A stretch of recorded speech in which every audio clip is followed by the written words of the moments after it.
In this video, I'm going to be teaching you to use the link method of memory really fast so that you can remember any list within minutes. All you have to do is just select an activity. While using the link method of memory, you would have noticed that it takes time to make associations.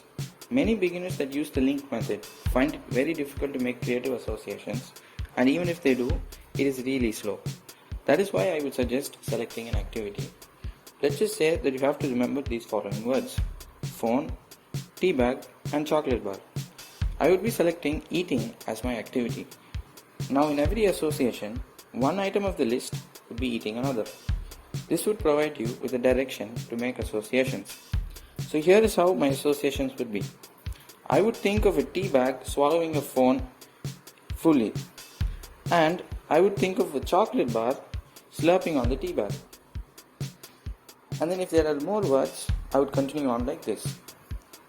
Now it's your turn to try to remember the following 5 words on the screen using the method I just taught you.